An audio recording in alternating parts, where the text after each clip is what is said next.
For 2 years after our marriage, I never managed to fit into his circle, but his ex-girlfriend, Nicole, could. I watched the girl move effortlessly among a group of men and asked, "Who is she?" His expression showed clear impatience. "Elena, can you at least have some basic trust in me?" So, I withdrew my edge. Every time he came up with yet another clumsy excuse, I simply said, "I believe you." Chapter 1. On Luis's birthday, he said he wanted to celebrate with his friends a day early, leaving the actual day for just the two of us. He was the kind of man who understood romance. I didn't find his suggestion strange. In fact, a small part of me was even pleased. It meant he cared about us. Since parties always involved drinking, I insisted he shouldn't drive. After dropping him off, he kissed my cheek reluctantly. "Elena, I'll head up first. If I come back late, don't wait up. Go to bed early." I nodded and watched him walk away. Even then, I still had a flicker of hope inside me. I hoped he would turn around and ask, "Elena, do you want to come up with me?"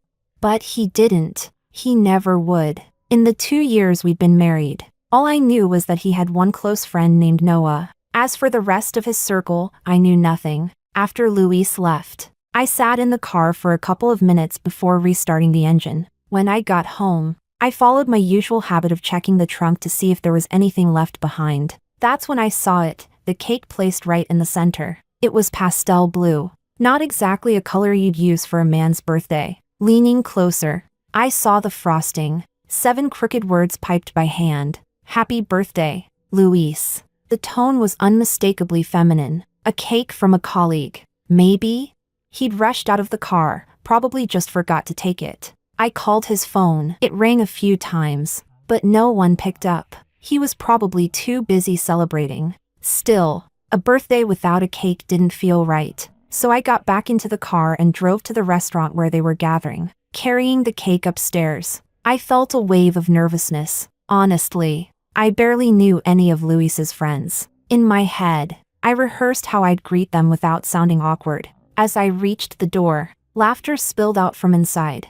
I took a deep breath and walked in. The sound of the door opening drew everyone's attention. I nodded politely. "Hello, everyone." No one responded. The atmosphere turned strangely stiff. Luis walked over. His tone was unreadable. "What are you doing here?" I held out the cake. "You forgot this." As he took it, his eyes flickered, not toward me, but toward the only woman in the room. Naturally, I followed his gaze. The girl was wearing a floral dress, cute, yet a bit seductive. She smiled faintly at me, but I didn't feel warmth in that smile. The room fell silent for several seconds. Most of them probably didn't even recognize me. After all, the only time they'd seen me was at the wedding. With full bridal makeup, a far cry from how I looked now. Finally, Noah broke the silence. "Sis-in-law's here." The tension eased a little. People laughed and told me to come in and sit down. But Luis stood there, unmoving. "Elena, let's celebrate together tomorrow instead." So that was it. He was sending me away. At first, I didn't want to intrude on his guys-only gathering. He'd said having me there would make things inconvenient. And I believed he was thinking of me. But now, I looked again at the only girl in the room. Maybe I wasn't the exception. Maybe she was. So, who was she?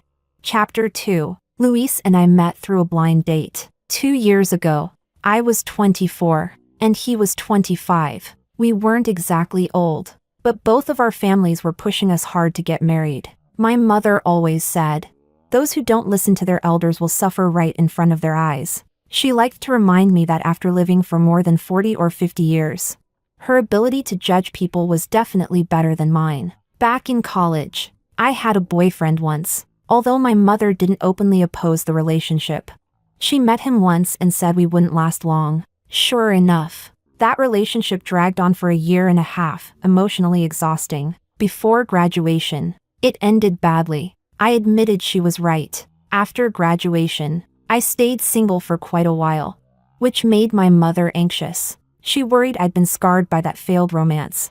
So she enthusiastically began arranging blind dates for me. Before Luis, I'd met 2 other men. Among them, He had the best overall qualities: good temperament, stable mood, and most importantly, mentally normal. Coincidentally, his parents were also urging him to settle down quickly, so we hit it off right away. We had dinner together a few times, went on a few dates, and 3 months later, we were married. I'm not the overly sentimental type, and Luis wasn't either, at least not at the beginning. We lived more like roommates under the same roof. That was what Luis said a month after our wedding. In truth, there wasn't much emotional foundation between us. Marriage had simply happened naturally, conveniently. It felt less like destiny, and more like both of us trying to escape our parents' constant nagging. We moved into our new apartment without discussing it. We formed an unspoken agreement. I took the master bedroom. He took the guest room. One night, Luis texted me that his company had a team-building event, and that he'd be home late, telling me not to wait up. I didn't. I made some hangover soup and left it in the living room, so he'd see it when he got back. But after returning to my room, I couldn't fall asleep no matter how I tossed and turned, so I went back to the living room and put on a movie. When Luis came home, I was crunching on chips, eyes glued to the best part of the film. "You're back. There's hangover soup on the table," I said casually, as if by habit, then continued watching. He stood by the doorway for a while before changing shoes and coming in. After a moment, I realized he'd sat down beside me, just watching me quietly. "What's wrong?" I asked. He smiled. "Elena, we don't really feel like a married couple, more like roommates, do we?" I didn't think too deeply about what he meant, but as I stared at the screen, I could feel his gaze still fixed on me. When I turned my head, our eyes met. He had deep double-lidded eyes, the kind that looked refined and gentle, a little like one of the male idols I used to have a crush on. "What's wrong?" I asked again. Something about him tonight felt different, unusual. "Elena," he said softly, "should we give it a try? Being together, in the real sense of the word?" I knew exactly what he meant. Right now, we were like two strangers sharing the same household registration. At best, we were friends, our relationship hard to define. Honestly, I was content with the way things were. No parental pressure. A stable partner I didn't have to worry about. But Luis said, "When I come home and open the door, I see you sitting on the sofa, eating chips, watching a movie seriously, and the hangover soup you made sitting on the table." He said that moment felt warm and beautiful. "Elena," he told me, "let's give it a try." Chapter 3. It was he who first said he wanted to start a relationship with me. He would prepare surprises on anniversaries, take me on trips for my birthday to help me relax, remember the food I liked, and even squeeze through crowds at signing events just to get something for me. But now that I think about it, he never once said he loved me. When I got home, I placed my car keys on the entryway cabinet. I was so dazed I didn't even notice I hadn't changed into slippers. I'd heard his friends call that girl Nicole, and Nicole was laughing and playing around with them, clearly very familiar. And not only did I not know Nicole, I didn't even know his friends. At the party, Luis had said, "We'll celebrate together tomorrow." I felt uncomfortable inside. But with all his friends there, in such a lively atmosphere, I didn't want to make things awkward, so I just said okay, and drove home alone. When Luis came back, it was already 2 in the morning. I woke up to the sound of the door opening, only then realizing I'd fallen asleep waiting for him. Somehow, without noticing, I'd already grown used to waiting. He was obviously drunk, his steps unsteady. I went over to support him, and he leaned his entire weight against me. The hangover soup was ready long ago. I picked it up and handed it to him. His eyes were half closed, his expression dazed and unfocused. I wanted to ask him something, but decided against it. I'd wait until he sobered up tomorrow. Just as I was about to help him back to his room, his phone rang. We shared the same password, because we'd always been open with each other. No secrets, no games. I unlocked his phone and glanced at the screen. The name was immediately clear. Nicole. No last name. Just that, intimate, familiar. It was a voice message. I pressed play on speaker. A soft, delicate female voice came through. Luis, are you home yet? Is your girlfriend angry? I'm sorry. I didn't mean to make things awkward for you. The speaker wasn't quiet, even in his drunken haze. Luis clearly heard it. His eyes suddenly cleared a bit. It's okay, Nicole. Don't blame yourself. When he looked up and saw my face, he froze. Elena. At first, I hadn't thought much of it. I figured I'd just ask him about it when he sobered up tomorrow. After all, silence only hurts a relationship. But just now, the tone in his voice when he spoke to her, the way it carried both comfort and tenderness, I didn't mishear it. Luis, I asked quietly. Who is Nicole? His gaze fell on my hand. You're holding my phone. Was that the point? Then he said, why did you answer my call without permission? His tone, almost reproachful. He'd never spoken to me like that before. A year ago, a new intern at his company had tried to pursue him. He'd immediately told me, saying he had made it clear he was married. Back then, he'd shown me his phone proudly, insisting I check his messages if I wanted. I'd found him childish, but endearing, and I'd fallen for him even more. He never said I love you, but he acted like he did, and I thought that was better than empty sweet talk. But now, he was blaming me for answering his call. Maybe, without realizing it, something between us had already changed. Still, I stubbornly asked again, who is Nicole? He hesitated for a long moment before replying. Reluctantly, she's my ex-girlfriend. Chapter 4. After Luis and I officially decided to start our relationship, we were honest with each other. I told him I'd had a boyfriend before. He also told me he'd had a girlfriend. They'd been together for 4 years but broke up for some reason. He never said what that reason was, and I thought it was in the past, not worth digging into, so I didn't ask. But now, how come you're still in contact with your ex-girlfriend? He rubbed his forehead tiredly, looking somewhat weary. She came to town for a business trip recently. We just ran into each other by chance. By chance? I pressed further. Then why was she at your birthday party? He pinched the bridge of his nose, clearly uncomfortable. His tone grew impatient. Are you interrogating me? Elena, can you at least have a little basic trust in me? I had never seen him like this before. I was only asking a reasonable question. But instead of answering directly, he blamed me for not trusting him enough. I remembered 6 months ago, our company had hired a new male intern. He had just graduated. The director asked me to mentor him. New graduates are always full of energy and curiosity. He followed me around every day, asking endless questions. After I patiently answered them all, he looked at me with admiration and said, Elena, you're such a nice person. Whoever marries you will be the luckiest man alive. He was the type who expressed himself easily, not like Luis, who never said sweet words but showed his care through actions. Thinking of Luis, I couldn't help but smile. When I looked up, I saw him waiting for me outside the company entrance. I walked toward him with a smile, but his expression didn't look good. Who's that guy? He asked. I glanced back at the young man, who was still waving enthusiastically at me from the door, and I waved back in return. Then I told Luis, a new hire, I'm mentoring him. After saying that, I walked toward the passenger seat, but Luis didn't move. What's wrong? I asked. Elena, that guy seems a little too close to you. I'm a bit jealous. He even looked slightly aggrieved, like a sulking child. I couldn't help but laugh. Everyone at my company knows I'm married. Then I went up to him playfully and teased.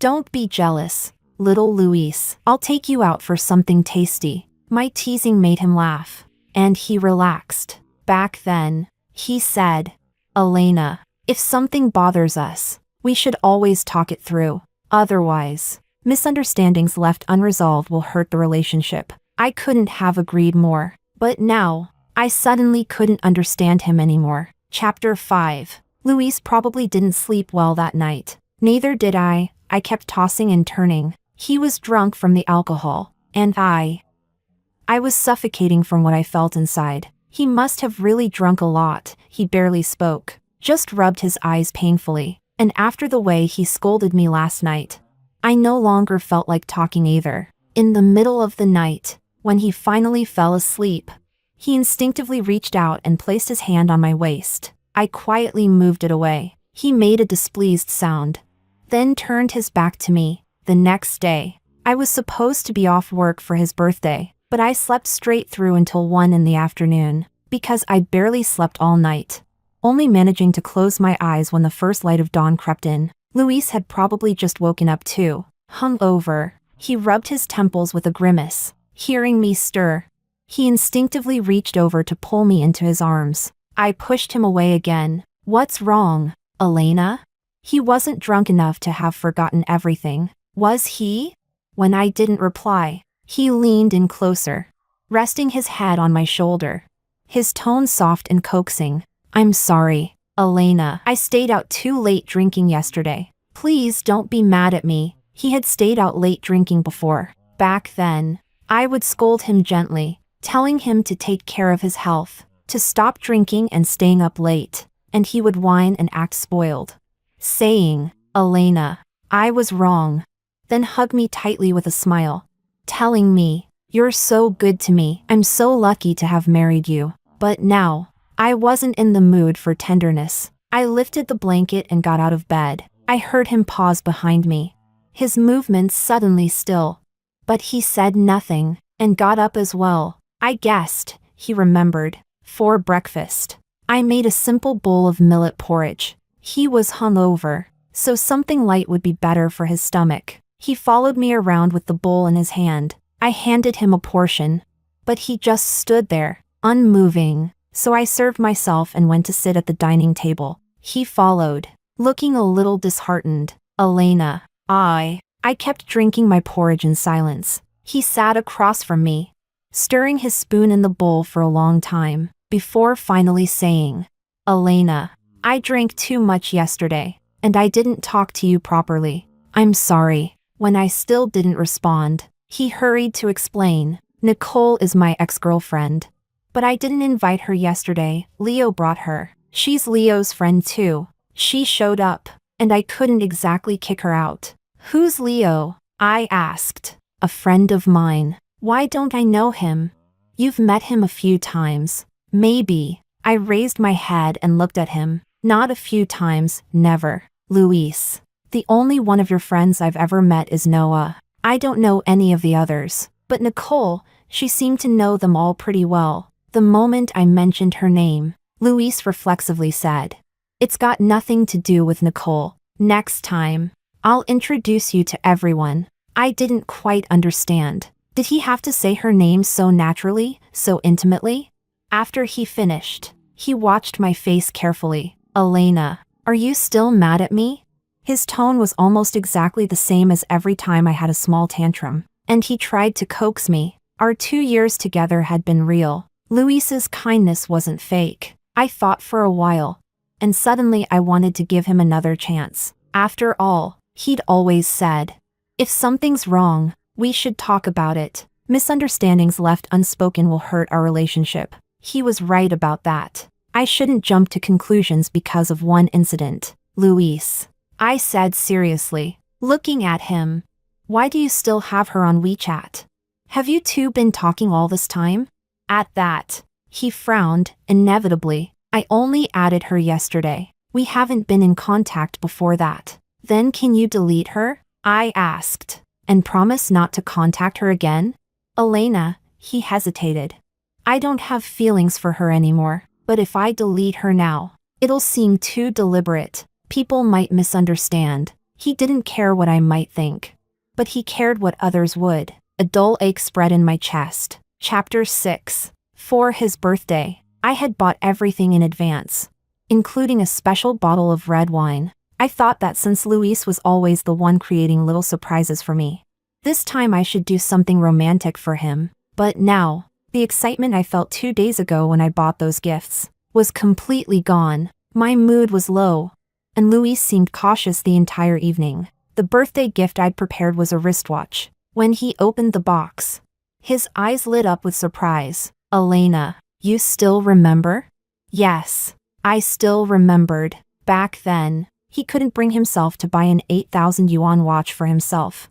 Yet for my birthday, he had given me a 30,000 yuan bag. His kindness toward me had always been real. That's probably why it was so hard to let go. Halfway through dinner, he went to the restroom. While he was gone, his phone buzzed on the table. The screen lit up with a message. Luis, I think I'm lost. I don't know where I am. Could you come and get me? Sender, Nicole. When Luis came back out, he was smiling brightly. He put on the watch and showed it to me. Elena, I really love it. Thank you for remembering. He leaned down and kissed my cheek as he spoke, but I simply pointed at his phone. You've got a message. He glanced at the screen, his brows furrowed slightly, as if he were thinking. Then he looked up at me. Elena, I might need to go out for a bit. I closed my eyes. As expected, an ex is always the perfect weapon to wound the one who came after. He hesitated, but still explained. Nicole just arrived in the city. She doesn't know anyone here, and she's lost. I'll go check on her and come back soon. This time, he didn't call her by her first name. He used her full name instead, almost the second he finished. I couldn't hold back anymore. Can you not go? I asked. I was afraid that if I waited even 1 second longer, I wouldn't have the strength to say those words. This was the last chance I was giving us. You said you wouldn't contact her again. Can you really do that? Clearly, you can't. He stood up, came over, and crouched down in front of me. Elena, there's really nothing between us. Don't overthink it, even if it were someone else. I'd still go help. Luis had never been someone with weak boundaries. After all, if I so much as got a little too close to another man, he'd get jealous, and whenever another woman tried to approach him, he'd always keep a respectful distance. Does Nicole not know you're married? In this digital age, does she really need to call someone else's husband just because she's lost? Her intentions couldn't be more obvious. It only depends on whether you choose to see them or not. Now she deliberately leans closer. And you don't push her away. I guess this is your choice. I once thought I'd found a slow simmering bowl of porridge in this fast food era of love, but now, it feels more like an illusion. I nodded weakly, forcing a bitter smile. I believe you. Chapter 7. He came back quickly. Barely an hour had passed. But in that hour, I had already cleaned up the dining table, put the red wine back into the cabinet, washed the dishes, video called my mom, taken a shower, and was now lying in bed. The living room light was off. When he came in, he called out my name out of habit. Elena. I lay in bed, silent. Soon, he turned the doorknob and came in. Elena, he said softly, sitting down by the bed. Are you asleep? I didn't respond. He lay down beside me, reached out to wrap an arm around my waist, and tried to pull me closer. You're cold, I murmured, subtly moving his hand away. Are you angry? He asked gently, his voice still tender. I sighed with my eyes closed. Why do you keep asking that these past 2 days? Is there something I should be angry about? My question left him speechless, perhaps sensing my indifference. He leaned closer again. I just gave her a ride. He probably wanted to explain, but I didn't want to hear it anymore. Go to sleep, I said tiredly. I'm exhausted. You've been outside all night, the chills all over you. Don't touch me. Hearing that, he grew anxious and reached to feel my forehead. Elena, are you not feeling well? I buried my head into the pillow. No, I'll be fine after some sleep. Luis, isn't it tiring, taking care of 2 women at the same time? Chapter 8. That night, again, I didn't sleep well, ever since I learned about Nicole's existence. It had only been 2 days, yet I felt completely drained. When Luis left for work in the morning, he saw me still sitting there without any sign of getting ready. Not going to work today? He asked. I shook my head, took a day off. He immediately came over. What's wrong?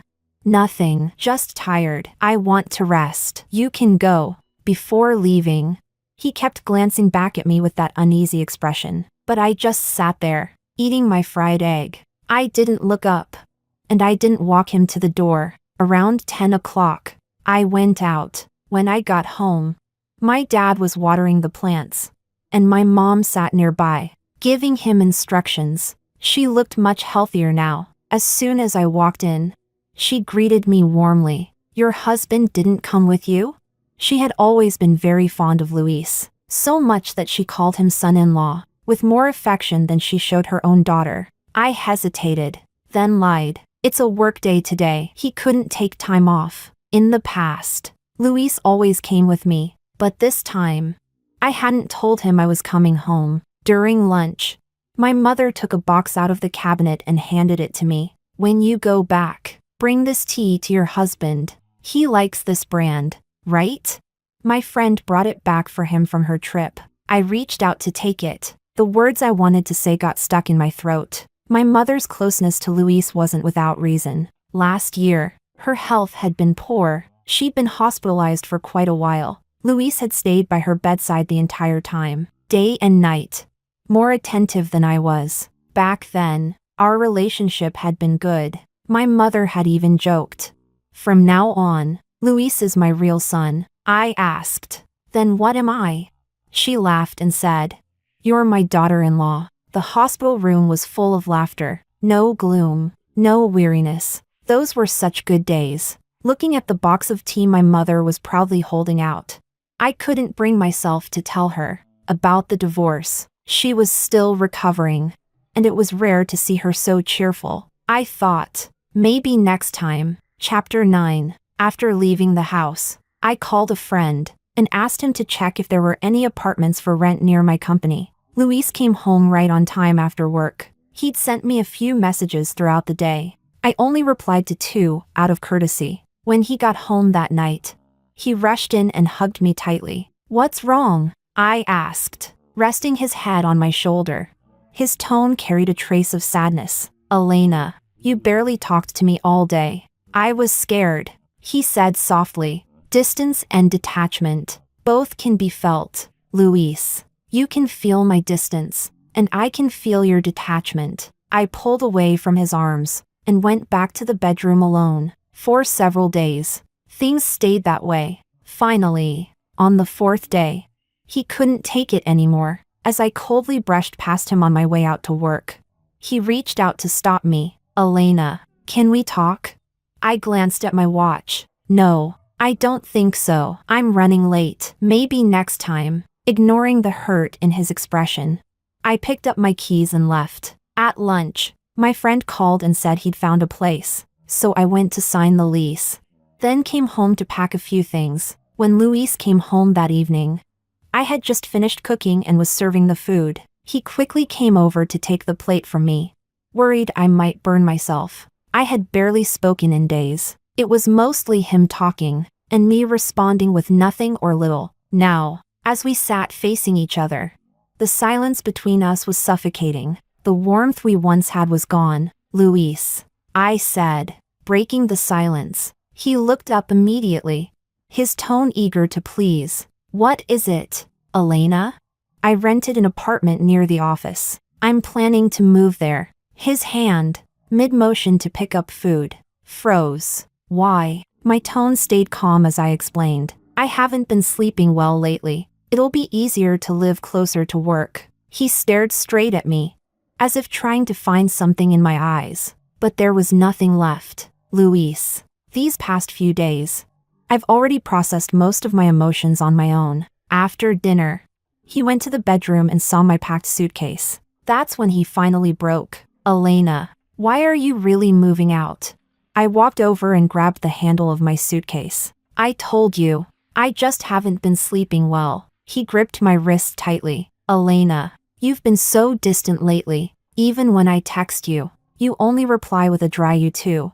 Like it's just a routine. I can't feel any love from you. If something's bothering you, just tell me. I can explain." Without waiting for me to respond, he kept talking. "About Nicole, I already explained. There's nothing between us. No feelings, no ties. She came to my birthday because Leo brought her. She asked to add me on WeChat, and I didn't think much of it. If I'd refused, it would have looked like I still cared. She really was lost when she texted me. She doesn't know anyone here. I was just helping a friend. He lowered his head, mumbling. What else? What else was there? Oh, right. About why I never introduced you to my friends. I can explain that too. You know how possessive I am. When I was with Nicole, she was friendly with my friends, joking around and chatting all the time. It was normal.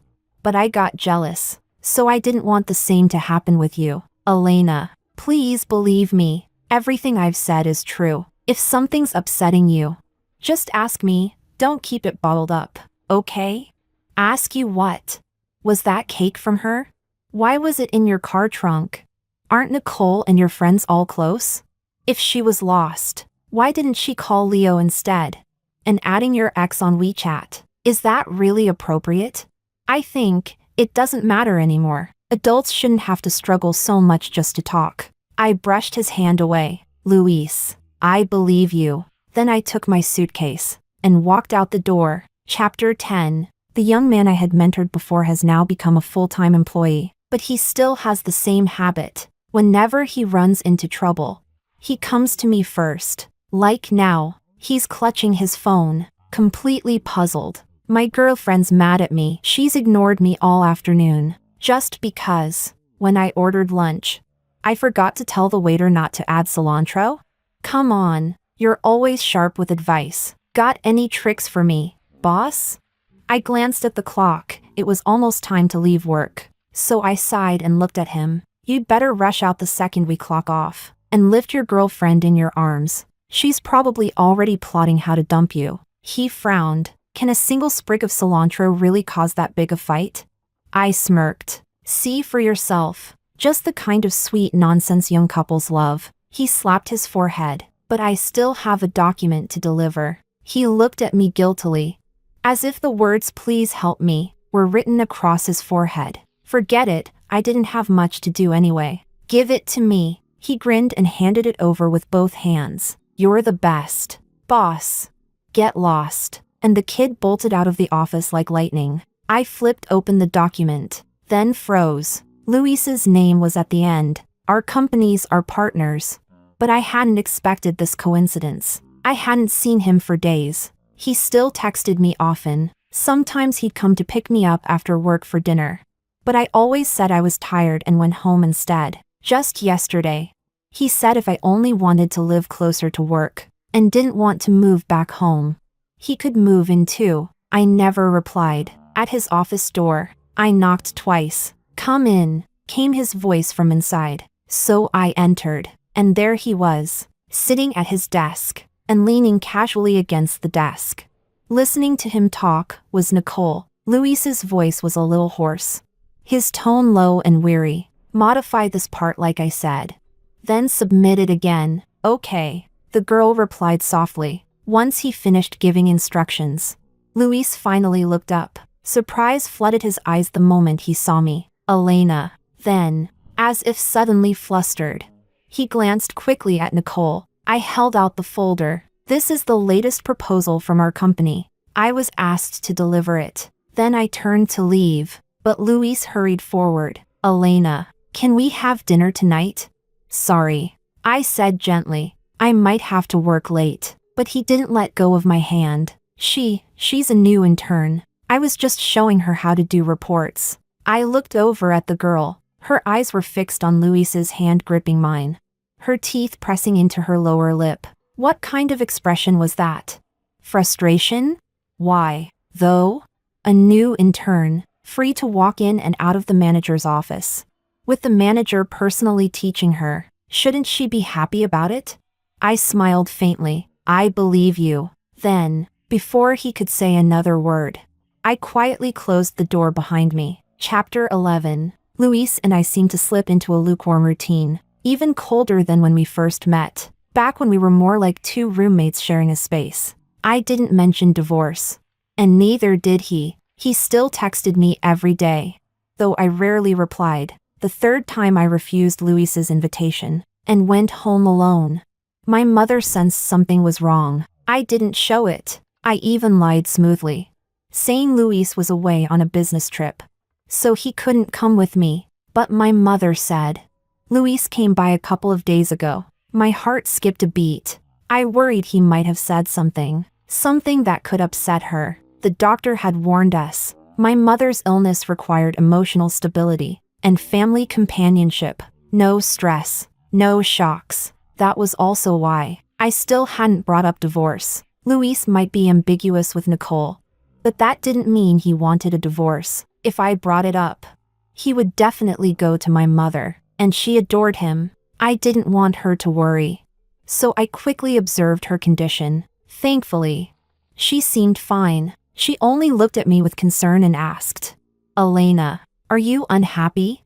I shook my head. No. Then she lightly tapped me on the back with her little massage hammer. She said the old one was her, but the foolish one was me. She said that even if I didn't say anything, she could always tell. When someone truly loves another person, they can easily sense that person's joy and sorrow, and a mother's greatest love is always for her daughter. She told me, no matter what happens, never wrong yourself. Your own happiness matters the most. That night, the night I finally decided to give up on Luis, I hadn't shed a single tear, but now, lying on my mother's lap, I couldn't stop crying. Chapter 12. After I got home, I called Luis. He sounded delighted. My tone was lighter too. The heavy stone in my chest finally eased a little. I had planned to meet somewhere outside, but Luis insisted we meet at home, so I went there that afternoon. It had been a long time since I last came back.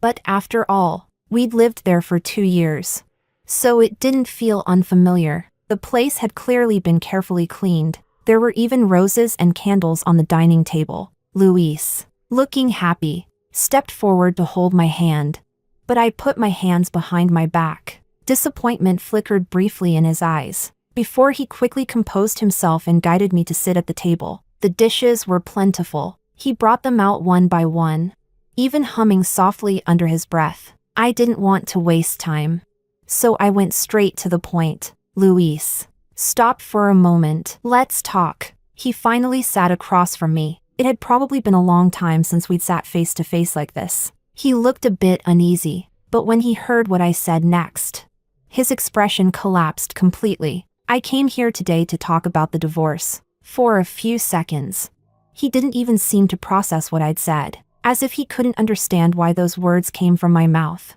Elena, what did you say? So I repeated it. He stared at me in disbelief. You want a divorce? I nodded. When we got married, there wasn't much love between us. We signed a prenuptial agreement, so the divorce shouldn't be complicated. We can simply go to the Civil Affairs Bureau when you're available. Why? His voice dropped low. Why? Elena? It's like you suddenly stopped loving me. Everything changed the moment Nicole appeared. But I explained everything to you. You never gave me a chance. You wouldn't even listen. Why are you leaving so decisively? For the first time in a long while, I looked him straight in the eye. Luis, I did give you a chance. When I asked if you could delete your ex-girlfriend's WeChat. When I asked if you could stop seeing her. I took out my phone, opened WeChat, and handed it to him. There were chat messages between me and Nicole. I didn't even know why she'd added me. Her first message, right after I accepted her request, was, Luis and I broke up because of long distance. We still have feelings for each other. He still loves me, and I love him. She was clearly someone who liked to get straight to the point. And conveniently, so am I. So I replied, if you love him, just tell him. You don't need to report it to me. She responded bitterly. I won't give him up. And she meant it. A few days later, I saw her at Luis's company. But honestly, none of that had much to do with me anymore. I just hoped that after reading those messages, Luis would finally understand Nicole's true feelings, and that we could peacefully finalize the divorce. I have no interest in fighting another woman for a man. After all, they were both willingly walking toward each other. Luis didn't react much after reading. He just sat there in silence, staring blankly ahead. After a long while, he finally spoke. I know Nicole's appearance made you unhappy. I tried so hard to explain, but you didn't believe me. I thought you were just angry. so I tried every way to cheer you up. There's nothing between her and me. The person I love has always been you. Can't you feel it, Elena? I've never done anything to betray you. Why did you sentence me to death so easily? Emotional betrayal and physical betrayal. There's no need to rank which is worse. Why pretend to be ignorant when we both know the truth?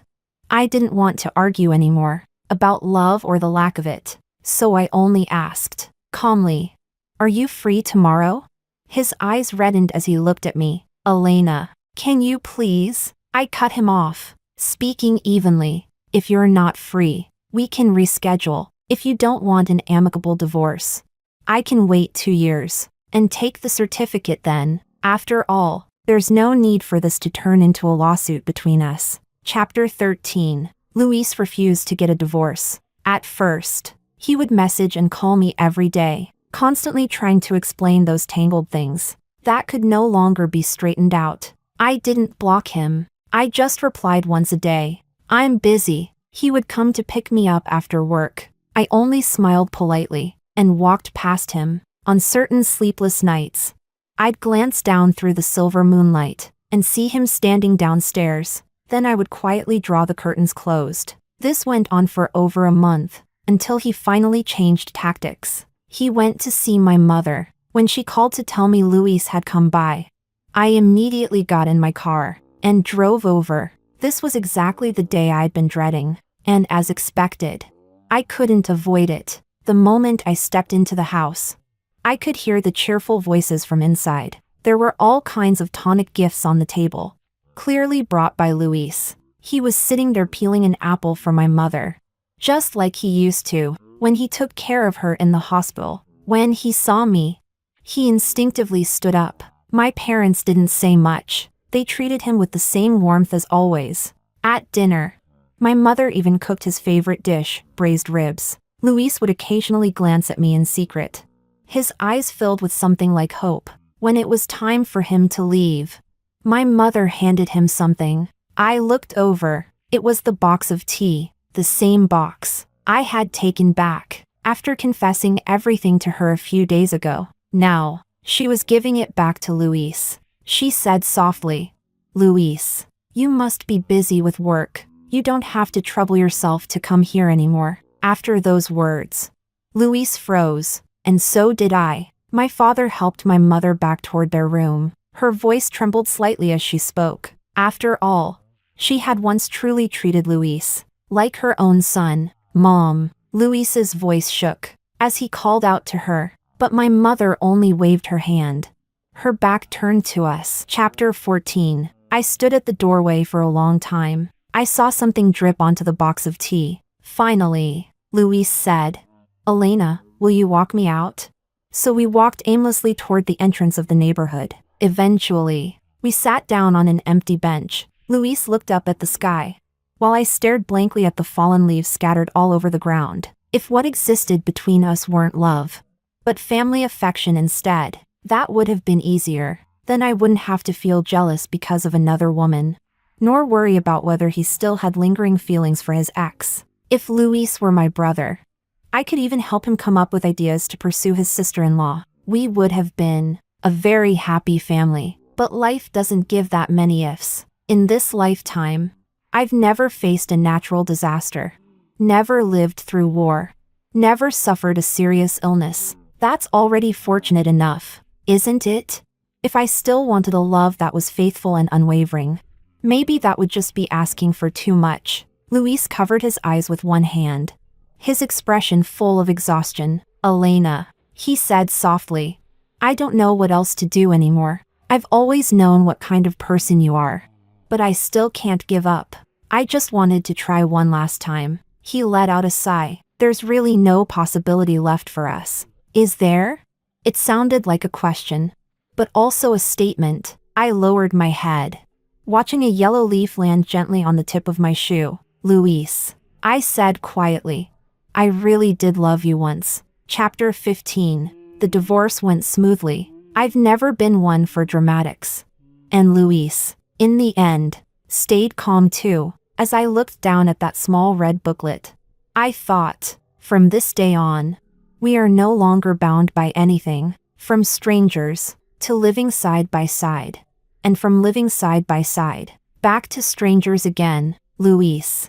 You'll always stay in my yesterday. When we walked out of the Civil Affairs Bureau, Luis's expression was a little heavy, but when he saw me staring seriously at the red booklet in my hands, he couldn't help but laugh. So I looked up, and our eyes met. Full and clear, Luis said, "Elena, be happy, goodbye." I waved at him and smiled. "You too, take care." On my way home, snowflakes began to fall. I bought a skewer of candied hawthorns from a street stall. Then, in the snow, I bent down and wrote a few words. "May Elena be happy every day and live a long, long life." The candied hawthorns were still sweet. The wonton shop at the corner was still crowded. The laughter of passers-by still filled the street. Nothing had really changed. No one will walk through the fog just to find you. The scenery you love.